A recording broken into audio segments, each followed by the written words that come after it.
bersyukur buat waktu yang indah Tuhan, untuk duduk di bawah kaki-Mu mengambil bagian terbaik. Kami buka hati kami selebar-lebarnya dan buka isi hati Tuhan, yaitu firman-Mu sebanyak-banyaknya. Karena kami tahu iman hanya bisa timbul dari pendengaran dan pendengaran akan firman Tuhan. Berbicara Bapak, kami siap mendengar. Kami minta bantuan Roh Kudus karena sadar daging kami lemah. Tapi biar roh kami yang penurut Engkau peluk sehingga waktu ini tidak berlalu sia-sia. Kami minta bantuan Roh Kudus kepadamu Bapa yang baik di dalam nama Yesus. Amin. Shalom semua teman-teman, thank you. Sebuah kehormatan bisa join sama semuanya malam ini. Memilih bagian terbaik duduk di bawah kaki Tuhan. Kita bakal ngomongin sesuatu yang penting, bahkan hampir bisa dikatakan terpenting. Ya karena ini lanjutan dari ketika kita percaya. Ya atau kalau pakai bahasa yang lebih jalanan, saya akan sebut lanjutan kalau kita menyesal. Ini kan ketika kita berbuat sesuatu yang salah dan kita menyesal, buktinya adalah pertobatan. Ya, aku sebut pertobatan sebagai penyesalan yang dibuktikan. Kalau orang akunya nyesel tapi nggak bertobat, berarti dia nggak nyesel. Itu cuma di mulutnya aja. Ya, pertobatan adalah penyesalan yang dibuktikan atau bahasa Kristennya iman yang ditunjukkan. Ya, karena iman bukan sesuatu yang abstrak, iman sesuatu yang mestinya terlihat dari tindakan-tindakan kita. Yakobus, kitab Yakobus bilang seperti itu, aku akan menunjukkan imanku melalui perbuatan-perbuatanku. Ya, jadi iman yang iman yang berbuat, bisa bilang ya, faith that works. Itulah yang disebut pertobatan, repentance.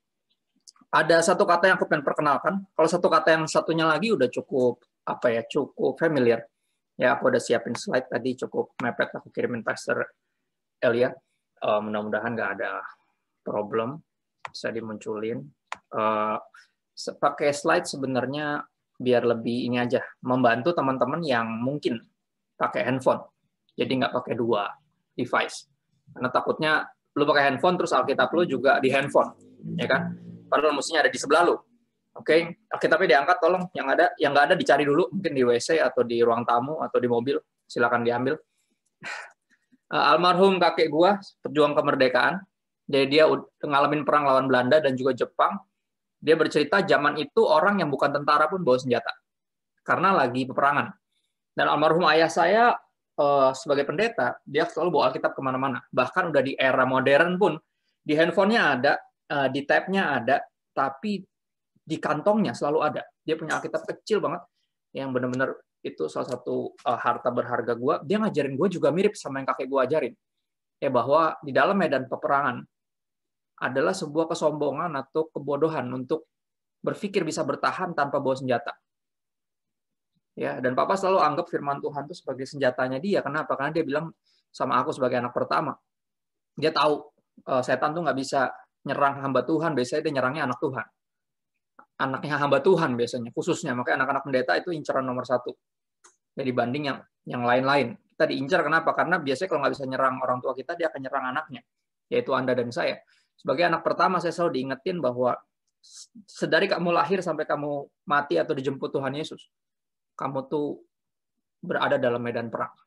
You're in a spiritual warfare. Dan dalam medan perang rohani adalah sebuah, sekali lagi, kesombongan atau kebodohan, bahkan lebih jauh sebuah mimpi di siang bolong, kegilaan untuk berpikir bisa bertahan atau memenangkan peperangan tanpa bawa senjata. Ya, kita tahu pedang roh adalah firman Tuhan. Ya, gue cuma pengen perkenalin aja di Perjanjian Lama kata bertobat muncul di 2 Tawarik 30 ayat 9, itu yang muncul kata teshuva. Gue ngomong gini bukan biar keren. Enggak sih, biar keren juga sih. Karena gue nggak sekolah Alkitab, jadi biar kelihatan terpelajar ya kan. Nggak cuma aneh, ini ada 2 kata yang saling membantu gitu ya, saling membantu. Boleh di next slide-nya, ada di bagian yang kedua. Ya, itu masih nama gue, nama Instagram istri gue. Gue nggak terima DM dari cewek. Yang cewek silakan DM istri gue. Gue terima cuma dari cowok doang. Itu etika dari pendeta laki-laki yang sudah menikah. Ya, karena dari konseling lama-lama selingnya ditambahin jadi selingkuh, ya kan, bahaya. Itu yang paling bahaya. Oke, boleh di next, ada di situ namanya teshuva di 2 Tawarik 30:9 dikatakan, karena bila mana kamu kembali kepada Tuhan, maka saudara-saudaramu dan anak-anakmu akan mendapat belas kasihan. Kata teshuva dipakai di situ sebagai kembali kepada Tuhan. Itu bertobat artinya. Oke, nah kalau di Perjanjian Baru, bahasa Yunani tentunya lebih umum kita pakai. Ada yang pernah dengar? Metanoia. Dulu ada penerbitan toko buku Kristen cukup terkenal namanya Metanoia. Ya, Saikoji Igor juga punya lagu judulnya Metanoia. Ya. Kisah Para Rasul 3 ayat 19 ayatnya muncul di situ kalau teman-teman mau buka Alkitabnya. Karena itu sadarlah dan metanoia, bertobatlah supaya dosamu dihapuskan. Nah, ini menarik. Pertobatan di Perjanjian Lama disebut sebagai to turn around, berbalik. Berbalik kepada siapa? Kepada Tuhan. Karena dosa adalah kita berlari dari Tuhan. Kita membelakangi Tuhan, terus kita kabur. Tapi bertobat adalah kita berbalik arah. Tadinya kita lari dari Tuhan, sekarang kita lari kepada Tuhan. Bukan lari dari dia, tapi lari ke dia. Oke, itu di tadi tejuva tadi, to turn around. Nah, dan si Yunani-nya ini metanoia lucu.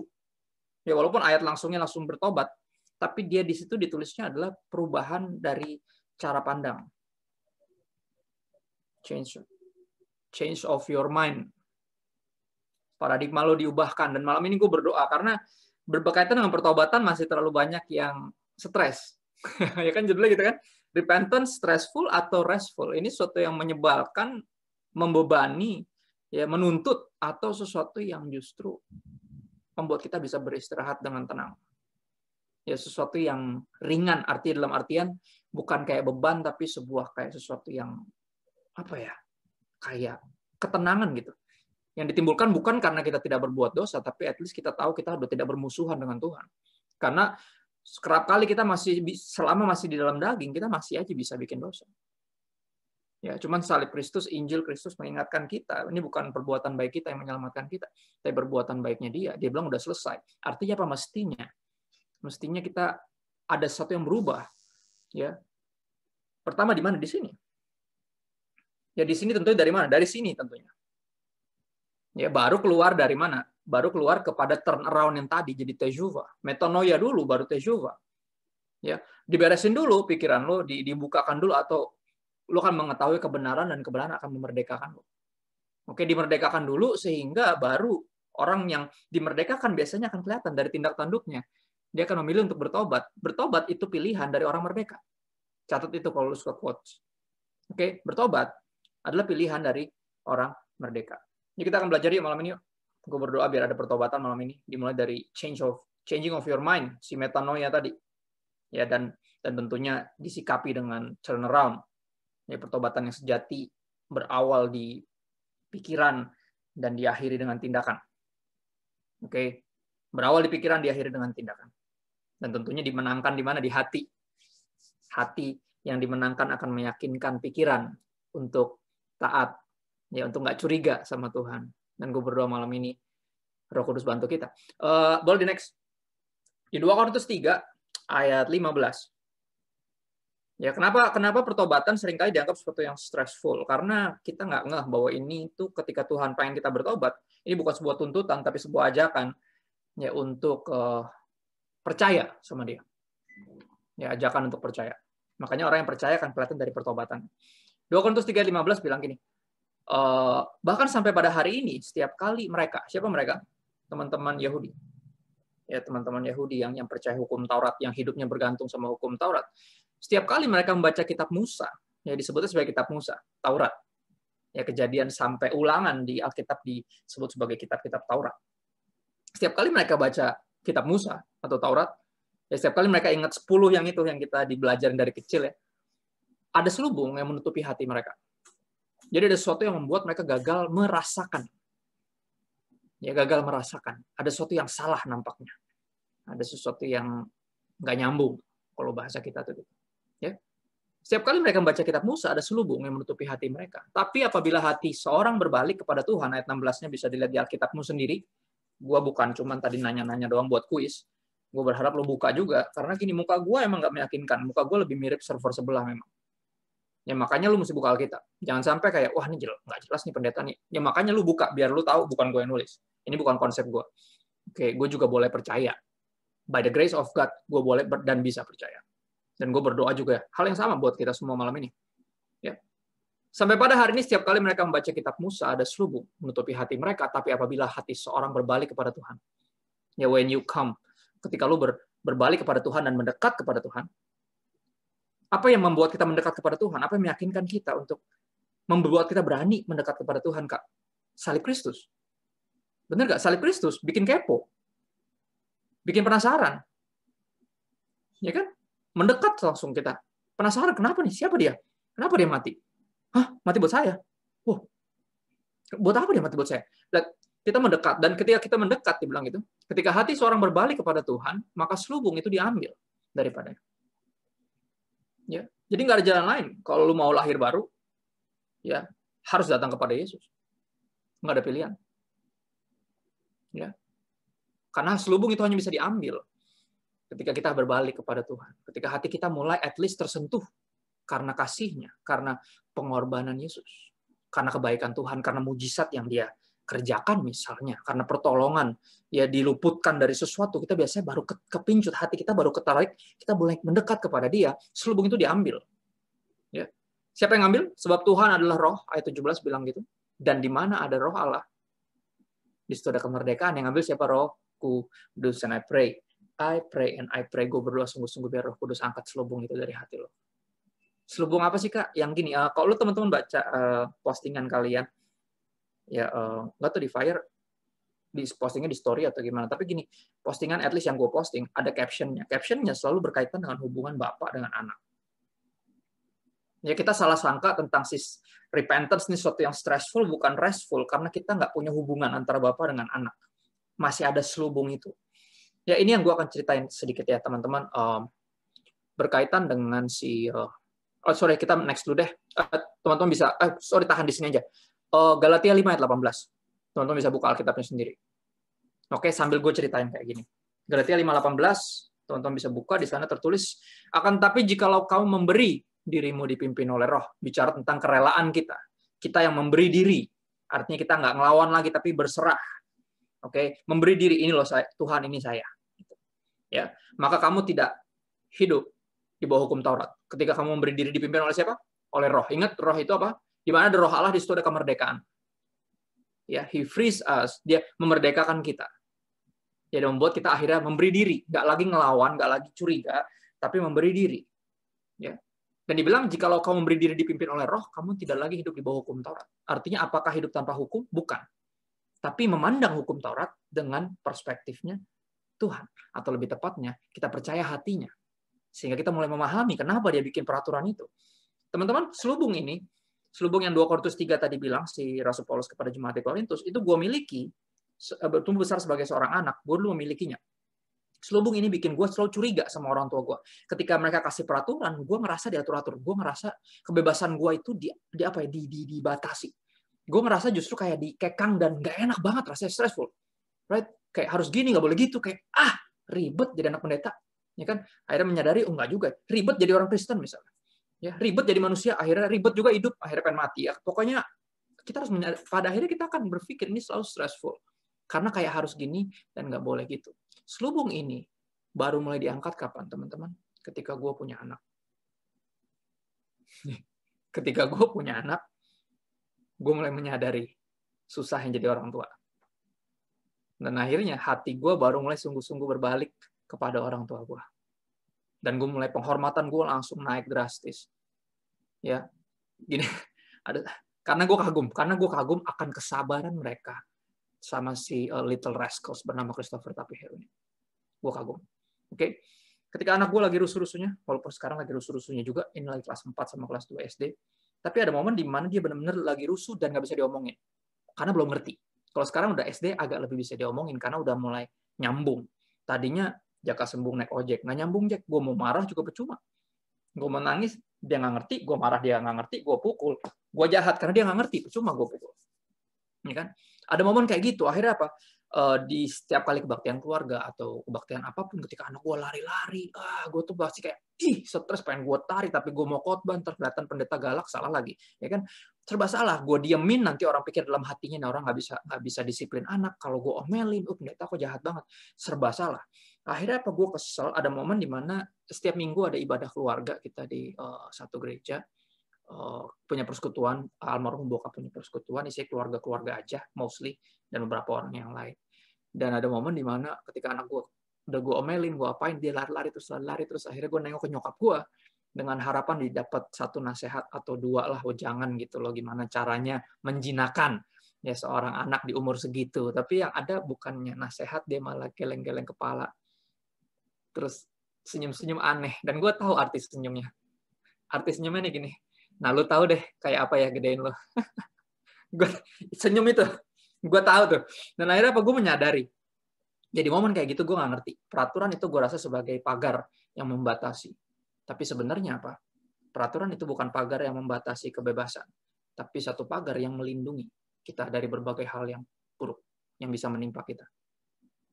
Ya. Dan itu yang Roh Kudus kerjakan. Dia angkat selubung itu. Ketika gue punya anak, gue baru sadar, oh iya, gue punya banyak peraturan bahkan yang anak gue aja belum ngerti.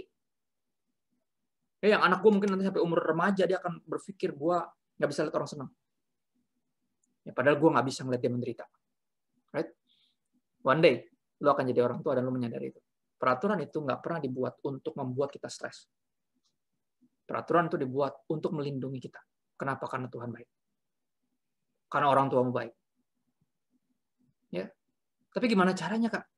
Karena peraturan ini membebani saya. Ya, jadi seperti hidup apa tadi di bawah hukum Taurat, jadi kayak beban gitu, Kak. Ya ini yang Roh Kudus akan kerjakan, teman-teman. Untuk menyadarkan kita bahwa gini, harus taat bukan kemerdekaan, dan bebas ngapain aja juga bukan. Oke, okay? Terus yang mana dong? Nanti ntar dulu pelan-pelan ya.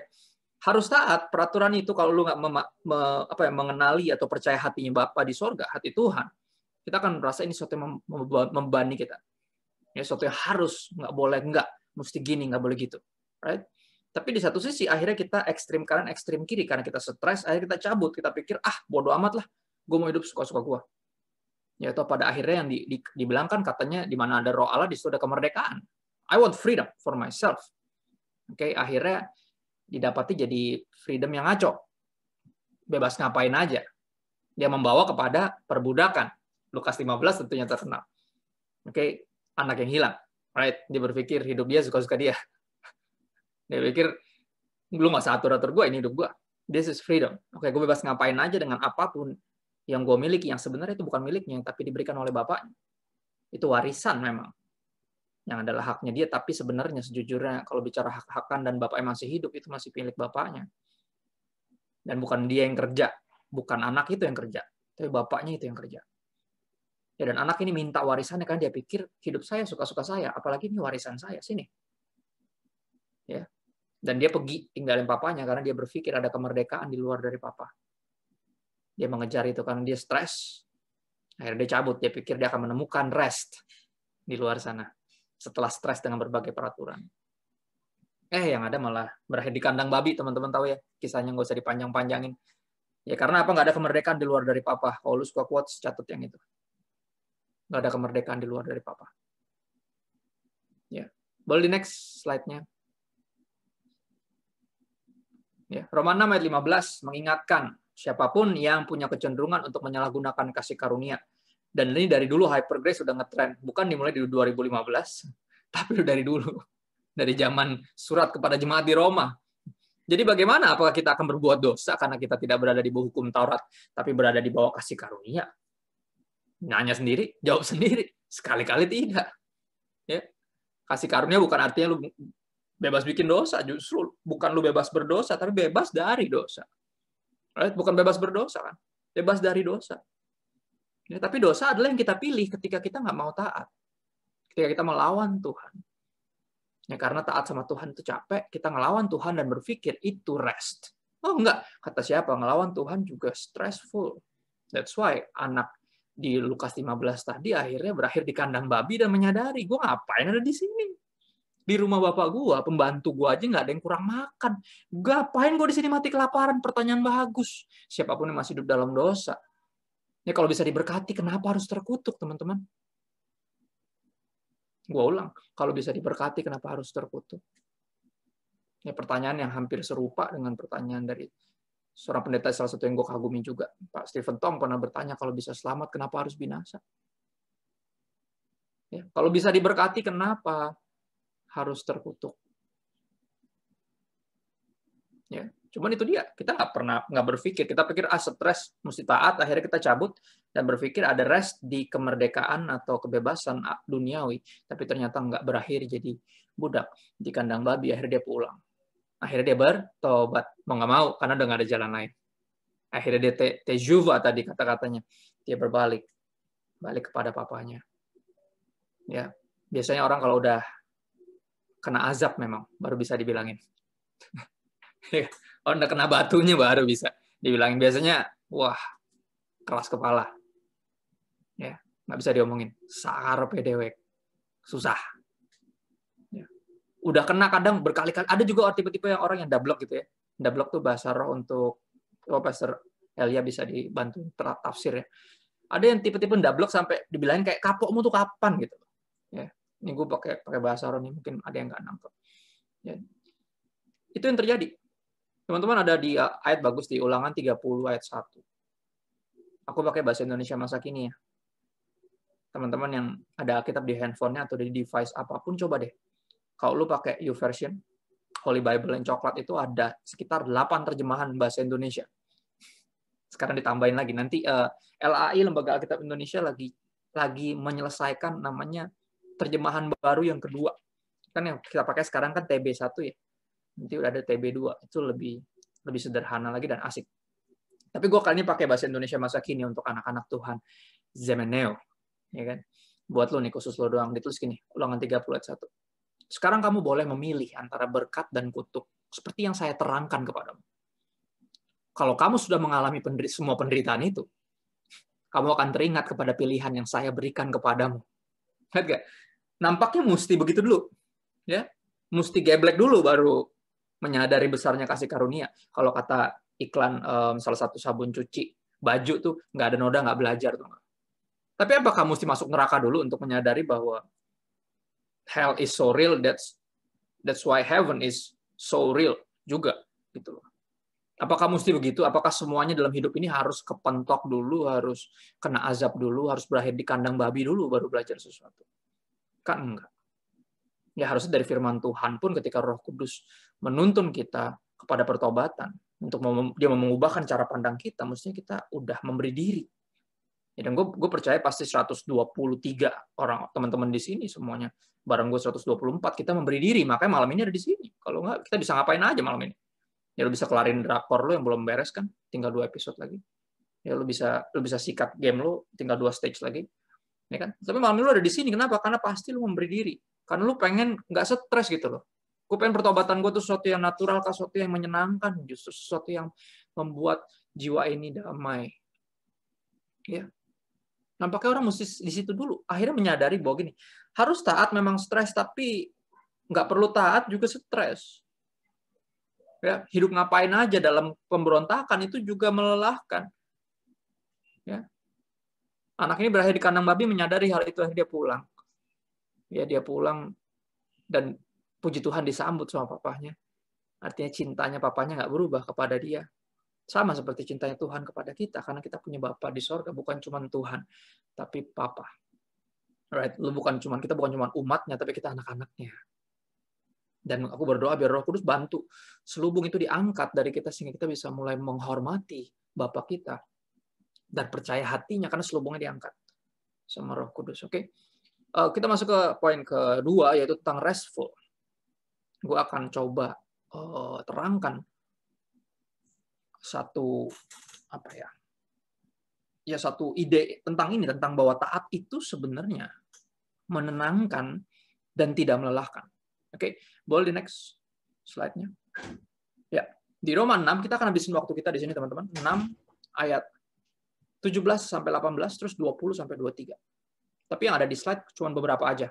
Ada beberapa poin yang mesti digarisbawahi.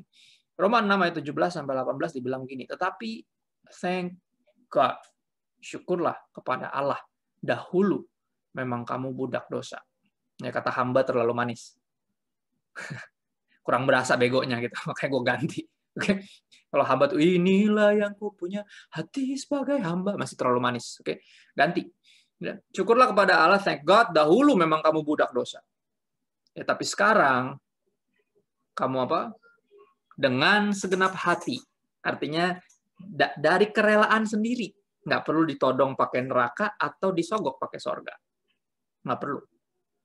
Ya, nggak perlu. Menyadari bahwa harus taat itu stressful, tapi nggak ngelawan juga stressful. Gitu loh. Saya berindu kemerdekaan. Inilah puji Tuhannya. Ya puji Tuhan ya kamu dulu budak dosa, tapi sekarang kamu dengan segenap hati telah mentaati pengajaran yang telah diteruskan kepadamu.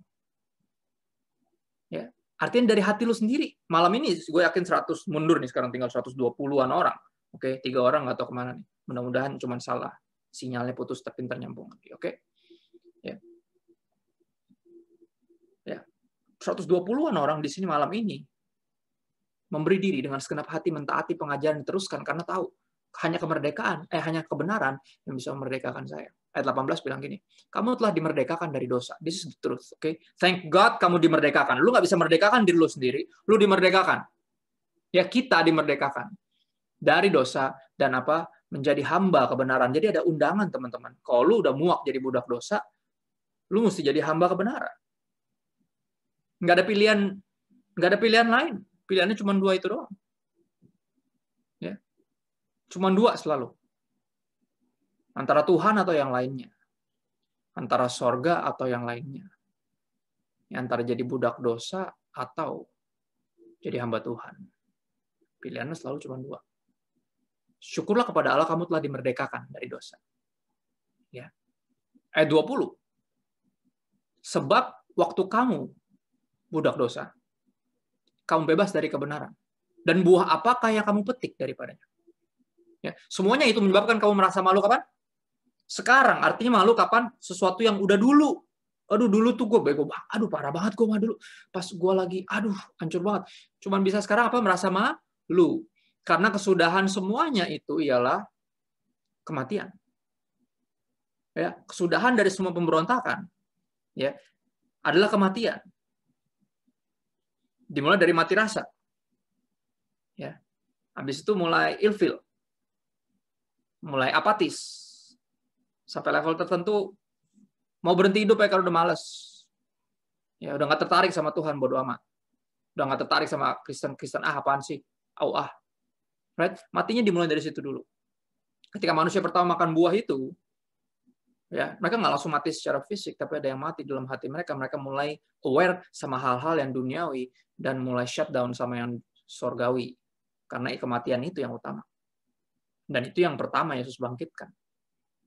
Ya, kesadaran rohani kita dibukakan matanya ketika Saulus dimenangkan jadi Paulus, itu yang terjadi. Mata jasmaninya buta, mata rohaninya dibuka. Dia baru menyadari, gila.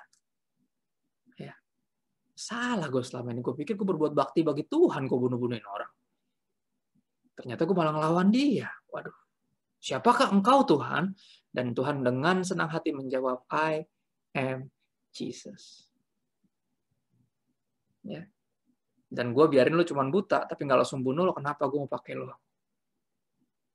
Oke. Tuhan di dalam bisnis untuk memenangkan Anda dan saya. Oke, teman-teman, dia di pihak kita. This is just good news. Ya, gue selalu ingetin diri gue, ketika gue jatuh dalam dosa pun, gue selalu ingetin diri gue untuk bangkit berdiri dan tidak berbuat dosa lagi. Kenapa? Karena gue tahu Tuhan di pihak gue. Dia nggak marah, amarahnya udah dipuaskan dengan pengorbanan Kristus di kayu salib. Gue bisa datang dan bilang, Tuhan, gue mesti nggak kayak gini. Ya. Itu buat gue, bukan buat Tuhan. Itu buat gue. Ya. Dia di pihak gue soalnya. Dia rindu selalu gue untuk pulang. Ayo Chris, come on. You can do it. Ya. It's not okay. Ada yang mati buat dosa-dosamu, tapi come on, come here. Come on, let's go. Ayo berdiri. Belajar berdiri lagi. Udah, berdiri. Ya. Sebab waktu kamu hamba dosa, budak dosa, kamu bebas dari kebenaran, buah apa yang kamu petik? Penyesalan. Kenapa? Karena kesudahan semuanya itu ialah kematian. Teman-teman, nanti gue akan tutup dengan satu quotes, tapi nanti aja. Ya, sekarang gue pengen liatin kontrasnya gini. Ketika lo lagi bikin dosa, ada satu rasa, nggak tahu kenapa, karena kita makin mirip sama dunia, kita ngerasa keren. ketika lu taat sama orang tua lu misalnya. Itu jadi sesuatu yang nggak keren. Gitu kayak, ih, anak mami banget lo, dikit-dikit tanya mama, dikit-dikit tanya papa. Sesuatu yang kayaknya nggak banget gitu, sesuatu yang kayaknya kaku, kolot, ya nggak asik. Tapi kalau direnungin sebenarnya, semua ketaatan lu, nggak ada yang pernah akan lu sesali. Gue nggak pernah nyesel taat. Justru gue biasanya nyesel karena gue nggak taat. Ya, ayat tadi bilang gitu kan. Di ayat 20 dan 21 dia bilang, ketika kita jadi budak dosa, bebas dari kebenaran, buah yang dipetik adalah rasa malu sekarang. Penyesalan, karena kesudahan semuanya itu ialah kematian, kebinasaan. Ya dosa seenak-enaknya dosa. Itu cuma tipuan. Kenapa? Karena ujung-ujungnya kematian. Dan abis bikinnya pun gak usah jauh, gak usah berapa tahun kemudian. Berapa menit kemudian abis itu bikin dosa. Ada rasa apa? Menyesal. Kenapa? Karena kita nggak diciptakan untuk bikin dosa, teman-teman. Ya, enggak. Kita diciptakan untuk melakukan pekerjaan baik yang sudah disediakan oleh Tuhan sebelumnya. Dia mau kita hidup di dalamnya. Jadi kita nggak diselamatkan karena perbuatan baik, tapi kita diselamatkan untuk melakukan perbuatan baik. Ya. Dan repentance is the way. Pertobatan adalah jalannya. Tadinya kita jadi budak dosa, sekarang jadi hamba Tuhan. Kenapa? Karena jadi kalau lagi bikin dosa nih sekarang kayaknya keren, tapi udah pasti nanti bentar lagi juga udah nyesel. Ya, dan di depan sana nanti pasti malu kalau nginget, aduh, ya ampun, gue pas umur-umuran lu tuh masih nggak jelas di mana. Ya, coba gue bertobat lebih cepat, kampus gue bisa gue menangin buat Tuhan Yesus. Banyak teman-teman gue bisa gue jangkau, tapi gue malah bukan menjangkau, malah terjangkau. Ya kan, bukan berdampak malah terkena dampak, itu gue. Bukan influence malah bukan jadi influencer malah kena influenza kan gitu. Malah jadi kena virus gue. Ya. Padahal kalau gue dulu bertobat itu banyak banget teman-teman gue yang bisa gue menangin, cuman ya cuma bisanya nyesel. Ayat 22. Coba lihat. Tetapi sekarang setelah kamu dimerdekakan dari dosa, boleh next slide-nya. Kayaknya ada di situ. Sebagai penanda ayat yang bagus. Setelah kamu dimerdekakan dari dosa dan setelah kamu jadi hamba Tuhan, right? Kamu beroleh buah yang membawa kamu kepada pengudusan. Terus jadi kalau nggak jadi hamba Tuhan, nggak beroleh buah yang membawa pengudusan? Iya. Karena pilihannya cuma dua, gengs. Jadi lu nggak bisa stegi, nggak bisa. It's all or nothing at all. Semuanya atau nggak usah sama sekali. Yesus kan bilang gitu, seorang yang mengikut gua tapi masih ya nggak layak ikut gua. Ya kan? Tapi gue sebenarnya mau ikut lo, Yesus, cuman gue mesti nguburin dulu bapak gue. Oh, lu nungguin orang tua lu mati dulu baru percaya sama gue? Nggak usah ikut. Kan gitu. Ya, gue sebenarnya pernah ikut, cuma gue baru merit. Terus mau ngapain? Mau ngapain dulu baru ikut gue? Apa alasan lo buat nggak ikut? Kan gitu. Yesus bilang, ya udah kalau nggak mau, ya udah, nggak ada yang maksa. I gave you choice, pilihan dari awal. Tadi ada komen yang bagus banget, pertobatan itu pilihan, setuju. Dan dia gini, teman-teman mesti catat, Tuhan itu in control, tapi dia nggak controlling. Kenapa? Karena dia nggak toxic. Ya, ciri-ciri pribadi yang toxic adalah controlling, coba ngatur orang, coba mengontrol orang. Lu nggak. Dia kasih kita pilihan. Dari awal Musa juga udah bilang, sekarang gue udah kasih lu pilihan. Ya lu bangsa Israel dengan gue. Ya, berkat di tangan kananku, berkat kalau lu melakukan semua yang Tuhan perintahkan dan menjauhi larangannya, dan kutuk kalau lu nggak mau dengerin dia. Pilih sendiri. Ya. Ada madu di tangan kananku dan ada racun di tangan kiriku, lu pilih yang mana? Right? Dan masih sama. Setelah kamu dimerdekakan dari dosa, gini, pengorbanan Kristus melepaskan belenggu dosa, artinya apa? Lu nggak harus lagi bikin dosa. Tadinya, lu harus, kenapa? Kan lu terikat, terantai sama dosa itu. Nah, pengorbanan Kristus menghancurkan rantai itu. Break every chain, break every chain, break every chain. Right? Ya nggak? Itu lagunya. Dia memutuskan rantai itu sehingga kita sekarang benar-benar merdeka. Artinya sekarang ada pilihan. Dan lu bisa milih. Tadinya, lu nggak bisa milih. Ya, bahasa teologisnya tuh death in your trespasses. Kita mati dalam dosa. Mati itu nggak bisa ngerespon, teman-teman. Mati nggak bisa milih. Mati kok. Ya, mati itu mesti dihidupkan kembali. Kalau bahasa lainnya, yang terikat itu mesti dimerdekakan dulu, baru bisa memilih. Ya, tapi ada pilihan di sini setelah lu dimerdekain dari dosa, lu bisa pilih. Ya, mau biasa-biasa aja tuh mau jadi hamba Tuhan. Kalau biasa-biasa aja, ntar tinggal nunggu balik lagi. Tinggal nunggu balik lagi, terikat lagi sama dosa. Makanya jangan biasa-biasa aja. Ya, kalau Yesus gitu-gitu banget, nggak bisa lu gitu-gitu doang. Nggak nyambung. Bertepuk sebelah tangan cintanya. Berarti lu nggak sungguh-sungguh terkagum. Ku kagum, hormat, pret. Nggak mungkin. Orang yang kagum, hormat, nggak bakal sembarang. Responnya nggak bakal gitu-gitu doang. Nggak mungkin. All out. Ya, yang all out pasti all in. Oke, yang segenap hati pasti menyerahkan seluruhnya. I'm all in, Lord. Anything for the kingdom. I'm all in. Ya, nggak ada tuh tengah jalan tiba-tiba gini, guru, kami sudah meninggalkan segala sesuatu. Dapat apa ya? Nggak kayak murid-murid Yesus. Misalnya kita belajar dari mereka untuk nggak modus gitu. Kalau ikut Tuhan, kalau pelayanan sekalian. Habisin hidup lo. Nggak bakal nyesel. Nggak bakalan nyesel. Nyesel itu orang yang tak... Contoh gue deh. Gue pas zaman kuliah belum bertobat sungguh-sungguh. Gue nyesel. Kenapa mesti umur 24 baru tobat? Aduh. Kalau udah 18 atau 17, gue bisa menangin teman-teman gue banyak banget. Ya. Selalu dimerdekakan dari dosa, lu punya pilihan. Mau biasa-biasa aja tuh jadi hamba Tuhan. Dan pilihan yang disalahgunakan adalah ketika lu jadi biasa-biasa aja. Yang penting udah merdeka, Kak. Yeay, freedom. Balik lagi kandang babi. Tinggal nunggu waktu aja. Ya. Setelah kamu menjadi hamba Tuhan, kamu beroleh buah yang membawa kamu kepada pengudusan. Sebagai kesudahan dari pengudusan yang progresif, itu ialah apa? Hidup yang kekal. Ayat 23, sebab upah dosa ialah maut. Ya. Tetapi karunia Allah ialah hidup yang kekal dalam Kristus Yesus, Tuhan kita. Apakah hidup yang kekal dalam Kristus Yesus itu suatu hidup yang stressful? I don't think so. I don't think so. Sampai hari ini, kemarin ada gue diajak ngobrol di podcast via StreamYard, masukin di YouTube. Lu bisa nonton tentang suka duka pelayanan.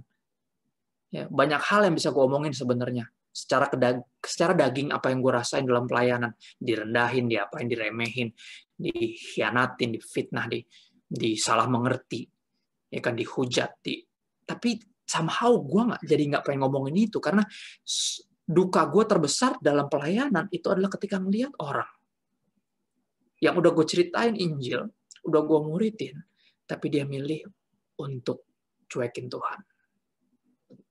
Itu duka gue yang paling pahit. Ya, dan suka gue yang paling menyenangkan adalah ketika ngelihat satu orang berdosa bertobat. Nggak ada lagi, dan akhirnya gue menyadari emang itu esensinya jadi hamba Tuhan tuh. Itu esensinya kekristenan. Lu menangis karena apa dan siapa yang membuat dia menangis? Tuhan menangis. Dan lu bergembira karena apa dan siapa yang membuat dia bersorak-sorai di sorga. Ya. Dan gue akhirnya menyadari bahwa, wow, berarti kehidupan kekal ini, ya proses pengudusan ini, ya pertobatan ini bukan sesuatu yang melelahkan, justru sesuatu yang menyenangkan. Finally alive. Akhirnya saya hidup, sungguh-sungguh hidup. Ya. 2 Korintus 5:15, satu ayat yang nggak ada di catatan gue, dan lu mesti pegang ayat ini. Kristus telah mati buat semua orang supaya mereka yang hidup tidak lagi hidup buat dirinya sendiri. Nggak ada hidup yang lebih melelahkan daripada hidup buat diri sendiri. Lu berpikir pelayanan melelahkan. You're dead wrong. You're dead wrong. Tapi emang lelah. Emang iya, secara fisik lelah, secara emosi lelah. Tapi sukacitanya nggak ada yang tandingin di dunia ini. Lu bisa punya seluruh dunia, kehilangan jiwa lu. Ada satu sukacita yang nggak bisa dirasain di dunia ini tanpa masuk memilih untuk jadi hamba Tuhan, yaitu apa? Melihat satu orang berdosa bertobat. Oke, dan dimulai dengan diri lu sendiri. Kalau lu nggak bisa ngerayain pertobatan lu kelewatan satu sukacita besar. Ya, tapi lu nggak bisa ngelayan pertobatan lu, orang belum bertobat. Ya kan? Susah. Dimulai dari lu aja dulu. Dimulai dari lu ya, ketika selubung itu diangkat dari hati lu dan lu mulai ngelihat bahwa peraturan Tuhan ini bukan untuk membatasi tapi untuk melindungi. Ya, jadi ketika lu ada peraturan harus gini, harus gitu, nggak boleh gini, lu malah senang, lu ngerasa gue disayang, berarti gue dilindungi sama dia. He loved me so much, he loved me too much untuk biarkan gue tanpa perlindungan. Ya. Dan membawa kita kepada poin ini, teman-teman, true freedom, yang namanya devotion. Ingat gak di ujung dari Lukas 15 apa yang terjadi dari anak yang hilang? Dia menyadari nggak ada kemerdekaan di luar papa. Tadinya dia keluar dari rumah karena diatur-atur, stressful. Dia pikir di luar ada rest. Ternyata di luar lebih stressful lagi, lebih parah. Akhirnya dia pulang. Dan ketika dia pulang dengan sadar di tengah pesta atau di tengah penyambutan luar biasa, dia menyadari, dia bilang sama papanya, Pak, aku udah terlalu parah. Aku udah telah berdosa terhadap papa dan terhadap surga. Aku nggak layak disebut sebagai anakmu. Boleh nggak aku jadi salah seorang dari hamba? Boleh nggak aku jadi salah seorang dari pembantu? Boleh nggak aku jadi hambamu? Teman-teman, nggak ada yang lebih merdeka daripada mereka yang memilih. Memakai kemerdekaannya untuk memilih menjadi hamba Tuhan. Ya hari ini at least gue diingetin lagi. Hari ini sinode kami GBI melantik beberapa pendeta pembantu dan pendeta muda. Oke, gue diingetin lagi 2018 gue memperoleh kehormatan kayak tadi didoain dan dilantik dan kayak, man, I know exactly. Gak usah dari 2018, dari pertobatan gue di 2009 gue tahu. Nggak ada yang lebih merdeka daripada jadi hamba Tuhan. Ketika lu sadar bahwa emang untuk dia lu diciptain. Dan ketika lu hidup buat dia, your soul will find rest. Jiwa lu menemukan ketenangan. Nggak lagi nyari jati diri, nggak lagi nyari mau jadi apa, jadi sama siapa, nggak terlalu matters. Dari dia, oleh dia, untuk dia, dan bagi dialah segala kemuliaan sampai selama-lamanya. Soli Deo Gloria. Dan ketika itulah jiwa lu menemukan ketenangan, akhirnya lu sadar buat, wow, ini alasan gue lahir. Dia alasan gue lahir. Ya enggak? You're the reason that I live, the reason that I sing. Apa liriknya bilang apa? With all I am, right? Di satu sisi, kisah anak yang hilang juga mengajarkan sekali lagi yang tadi gue bilang dari awal. Harus taat juga stressful, teman-teman. Ketika lu jadiin hukum itu sebagai beban, bukan menjadi seperti pelita di kaki lu, tapi jadi beban di punggung lu. Pengorbanan Kristus memindahkan hukum Taurat dari punggung sebagai beban, dijadikan pelita bagi kaki dan terang bagi jalan kita. Right? Jadi guidance, bukan jadi burden. Dan hanya Roh Kudus yang mampu angkat selubung itu, teman-teman. Untuk melihat bahwa, nggak ada yang lebih merdeka daripada jadi hamba Tuhan, kawan. Ya, nggak ada kemerdekaan di luar dari Papa. Gue untuk dengan ini satu ayat, boleh slide berikutnya. Ayat ini gue nggak ada rencana masukin, tapi tadi last minute. Ya, tiba-tiba Tuhan bilang ini ayat penting banget, mesti dibacain, mesti dilihat. Boleh di next slide, gue kayaknya ada di situ. Kisah Rasul 3 ayat 26. Boleh di next. Ya, sorry yang ngejreng banget warnanya. Kisah Rasul 3 ayat 26 bilang kayak gini, gue pakai terjemahan terbaru yang belum terbit. Baru perjanjian barunya doang. TB2, terjemahan baru 2, LAI. Bagi kamulah pertama-tama, bagi siapa? Bagi kamulah, bagi kita, bagi Anda dan saya. Pertama-tama Allah membangkitkan hambanya. Ya, siapa itu? Yesus Kristus. Dan mengutusnya kepada kamu. Supaya ia, perhatian kata-kata ini, memberkati kamu. Dengan membuat kamu masing-masing berbalik dari segala kejahatanmu. Gimana cara Yesus memberkati kita? Dengan membuat kita bertobat. Amazing ya. Teman-teman, artinya apa? Nggak ada berkat sejati tanpa pertobatan. Bukan artinya lu mesti bertobat untuk diberkati, bukan itu. Hanya dengan pertobatan lu baru bisa memandangnya sebagai tepat. Karena gini, orang bisa dikasih kekayaan. Ya, dan itu jadi kutuk buat dia, bukan jadi berkat. Ketika dia hidup dalam perlawanan dengan Tuhan. Ingat, anak yang hilang itu punya warisan banyak. Tapi dia gagal paham hati papahnya. Ya, kenapa papahnya belum kasih? Karena dia belum siap. Dia gagal. Dia ambil sebelum waktunya. Dan dia foya-foya. Dia pikir, this is freedom. No. That's not blessing. It's more likely like a curse. Lebih mirip kutuk daripada berkat. Berapa dari lu pengen punya pacar sekarang? Dan lu pikir lu baru diberkati Tuhan ketika ada yang mau sama lu. Padahal lu belum siap. Percaya atau enggak, pacar yang diberikan, atau dicari, atau dipaksakan sebelum lu siap. Itu nggak akan jadi berkat, tapi jadi kutuk. Bukan salah dia. Emang belum waktunya. Apapun dalam hidup sama, teman-teman. Perhatiin deh, dosa itu selalu hanya mempercepat. Ya, nggak percaya hatinya Tuhan, sehingga nggak percaya timingnya Tuhan. Curiga sama Tuhan. Kayak ada yang diumpetin nih. Kayaknya kalau gue nggak taat, kayaknya lebih enak nih. Ya, apain sih yang ngatur-ngatur gue? Ini kan hidup gue, right? Selubung. Ya, gue berdoa biar selubung ini hari ini diangkat. Gue menutup dengan satu perumpamaan aja, teman-teman. Bukan perumpamaan sih, ini kisah nyata. Oke, sambil slide terakhir boleh dimunculin. Kalau suka quote, sekali lagi ini bisa di screenshot, bukan yang ini, setelah ini. Tapi dari tadi juga sengaja gue bikin biar tinggal screenshot. Ya, ini kata-kata yang tadi gue ambil dari si Roma 6 ayat 20-23 tadi tentang pertobatan dan tentang jadi budak dosa dan terus bertobat jadi hamba Tuhan, right? Kisahnya kayak gini. Di tahun 70-an ada satu kecelakaan besar di maritim. Kemarin kita berduka karena kecelakaan kembali di dunia maritim Indonesia ya.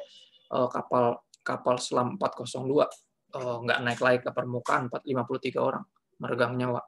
Jadi tahun 70-an ada juga satu musibah besar kecelakaan kapal. Kapalnya terbakar. Ya, namanya Tampomas 2. Ya, kalau salah Tampomas 2 namanya tahun 70-an dan itu perjalanan dari Makassar ke Jakarta. Oke, kapal ini terbakar, hangus. Dan itu salah satu kisah bencana di dunia perlautan Indonesia yang cukup miris dan kayak ada filmnya, seingat gue. Ya, dan gini, di kisah ini menarik kenapa? Karena tante gue ambil bagian di perjalanan ini. Ya, tante gue lulus kuliah waktu itu di Makassar. Dan dia memaksa, dia ngelawan orang tuanya pengen ke Jakarta mau mengadu nasib. Karena dia pikir saya udah cukup dewasa. Saya lulus, saya mau mengadu nasib saya di Jakarta, tapi orang tuanya sangat tidak setuju. Mamanya memohon dan dia nggak peduli.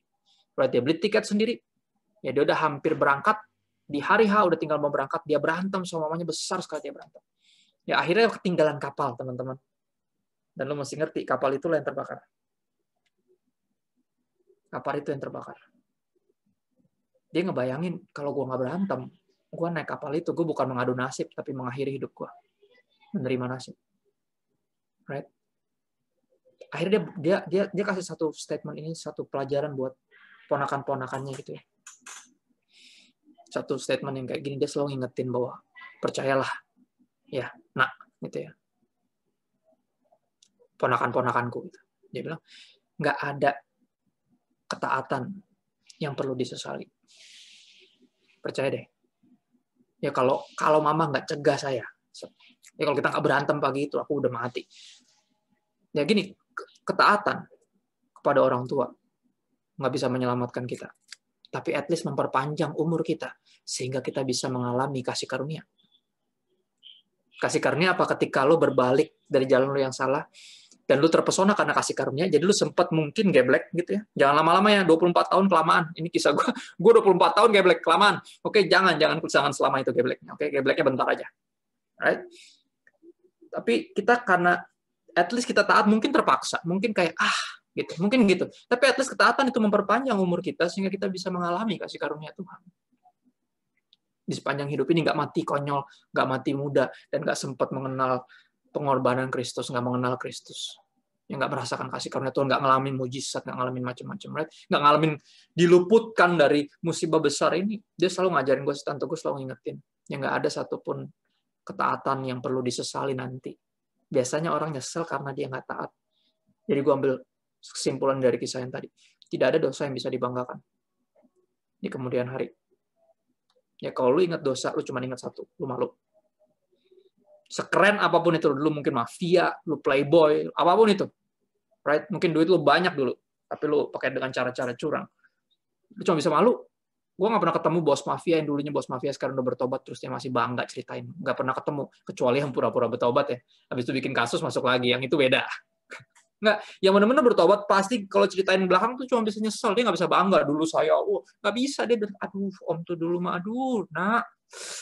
Malu ceritainnya juga. Tuh zaman-zaman kegelapan dulu, aduh udahlah nggak usah. Tapi om lu keren loh om gini-gini. Keren apanya? Ya, jauh dari Tuhan, keluarga berantakan. Ya, walaupun duitnya banyak, walaupun kayak punya kekuasaan, tapi malu, om juga ceritanya malu. Ya nggak ada dosa yang bisa dibanggakan di kemudian hari dan tidak ada ketaatan yang perlu disesali nanti. Sama. Ingat, perbuatan dosa, hidup dalam dosa akan menghasilkan penyesalan sekarang. Kenapa? Karena kesudahannya adalah kebinasaan, tapi progressive sanctification.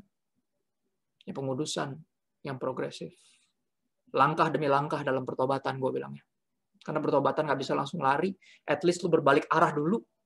Oke? Tejuva, turn around. Dengan pikiran yang udah selubungnya di hati itu udah diambil, ya pikirannya udah dimerdekakan oleh kebenaran, dan itu akan buat lu melangkah demi selangkah, lama-lama berlari. Rasul Paulus bilang apa? Abis pertobatan gue, sejujurnya gue langsung lari.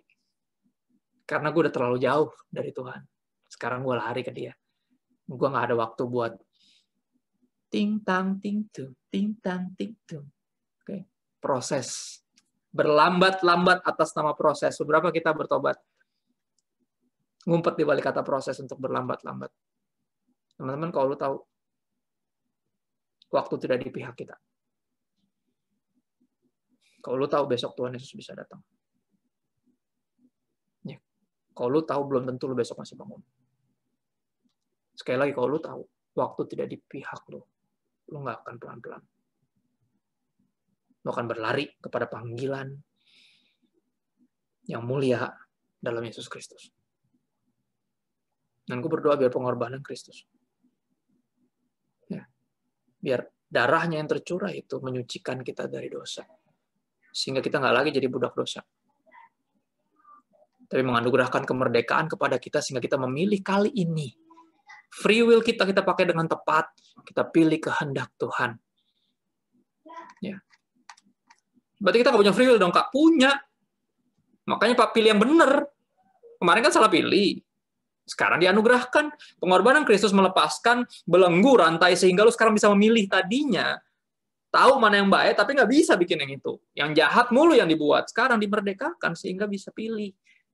Ya mau jadi budak dosa lagi, atau menjadi hamba Tuhan. Mau gitu-gitu aja, atau mau all out buat Tuhan. Right?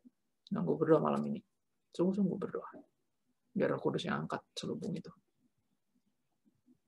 Where the Spirit of the Lord is, there is freedom. Di mana Roh Tuhan sudah kemerdekaan, dan gue yakin dia ada di sini. Bahkan melalui platform kayak gini. Right? Dan gue berdoa sungguh-sungguh lo pilih. Kali ini pakai kemerdekaan lo dengan benar. Jangan sia-siakan kemerdekaan itu. Ya, ini belum 17 Agustus, gue tahu. Tapi kekristenan kita merayakan kemerdekaan itu. Jangan sibuk menyesali diri, karena kalau penyesalan cuma berakhir di penyesalan, gunanya apa? Ya, pikiran lu mesti terbuka, lu mesti tahu senikmat-nikmatnya dosa, sekeren-kerennya dosa, ujung-ujungnya pasti disesali. Ujung-ujungnya pasti kebinasaan. Secupu-cupunya ketaatan, oke? Seaneh-anehnya hidup kudus, right? Lu tahu, ini respon dari hati lo yang bersyukur. Ya. Tapi syukur kepada Allah, ayat itu gue suka banget tadi, si Roma 6 ayat 17. But thank God, gue dulu budak dosa, tapi sekarang dimerdekakan. Ya, dan sekarang gue pilih jadi hamba Tuhan. Right? Saya nggak layak disebut anakmu. Saya sudah berdosa terhadap engkau dan terhadap sorga. Jadikan saya seorang dari hambamu. Right? Gue malam ini biar lu merespon dengan benar, teman-teman. Yuk, kita berdoa bentar. Thank you buat waktunya. Sorry kalau gue overtime. Tuhan bersyukur buat malam ini. Thank you. Biar kami menyadari Tuhan bahwa jiwa kami menemukan ketenangan ketika kami menemukan panggilan terbesar hidup kami, yaitu untuk jadi hamba Tuhan. Dan kami devosi,kan, kami abdikan seluruh waktu sisa hidup kami. Dari sekarang sampai engkau datang atau kami pulang duluan. Untuk melakukan apa yang engkau ingin kami lakukan. Untuk hidup dalam kebenaran. Bersaksi. Menginjil. Melayani. Mengabdikan seluruh hidup kami hanya untuk Tuhan sebagai hamba Tuhan. Kami tahu nggak semua terpanggil jadi pendeta, tapi kami tahu hamba Tuhan nggak bicara profesi, tapi devosi. Dan biar malam ini Apapun profesi kami, apapun jurusan yang kami ambil, apapun yang kami kerjakan, sekarang posisi kami dimanapun kami lakukan apapun dengan segenap hati seperti itu, Tuhan, karena tahu Engkau Tuhan dan kami hamba-hamba-Mu. Ini kami Tuhan bersyukur atas kemerdekaan yang Kau berikan. Dan menyadari sekali lagi jiwa kami yang menemukan ketenangan di dalam Engkau. Here we are. Tejuva ini kami berbalik Allah, bertobat. Karena telah memperoleh metanoia, karena karya Roh Kudus, pikiran kami diubahkan. Terima kasih buat kebenaran yang memerdekakan kami. Dan biar kami berjalan dalam kemerdekaan. Mensyukuri kemerdekaan di dalam langkah demi langkah dari pertobatan. Terima kasih ya Bapak, dalam nama Yesus kami berdoa dan bersyukur. Roh Kudus bantu kami. Bantu kami nggak bisa di luar Engkau. Kami butuh anugerah-Mu. Butuh anugerah-Mu. Dalam nama Yesus kami berdoa dan bersyukur. Terima kasih Bapak. Amin.